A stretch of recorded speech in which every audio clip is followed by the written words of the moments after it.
Start. શું નામ છે બેન આપનું? મારું નામ મનીષાબેન રમેશભાઈ પ્રજાપતિ, ક્યાંથી આવો છો? ગાંધીકા સોસાયટીમાંથી, પાલનપુર. અને હાલ અહીં ક્યાં આવ્યા છો? શક્તિપીઠ ગાયત્રી મંદિર. અને શું તકલીફ છે આપને? મને માઇગ્રેટની તકલીફ હતી ક્યારથી તકલીફ હતી? 2018થી. અને બીપીની તકલીફ હતી, હાઈ બીપી રહેતું હતું. કેટલા ટાઈમથી? એ પણ 2018થી જ હતી. પછી બીજી પછી કમરની કિડનીમાં તકલીફ હતી. કમરની ક્યારથી તકલીફ હતી?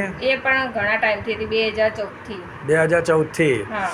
પછી કિડનીમાં અને કિડનીમાં 5 mm ની પથરી હતી, એ પણ નીકળી ગઈ. નીકળી ગઈ. હા. એટલે માઇગ્રેનમાં સારું છે ને? હવે મટી ગયું ને? પણ સારું છે. ઉલટી પણ બહુ થતી હતી. હા, ઉલટી બી મટી ગઈ. હા, ઉલટી પણ મટી ગઈ.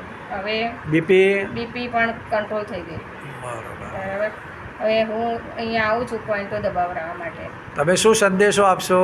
હું એવો સંદેશો આપીશ કે ગાયત્રી મંદિરમાં ચંદ્રકાંતભાઈના ત્યાં આવું છું પોઈન્ટો દબાવવા માટે, તો હવે મને સારું છે. બધું મટી ગયું ને બેન? હા, બધું મટી ગયું. બરાબર.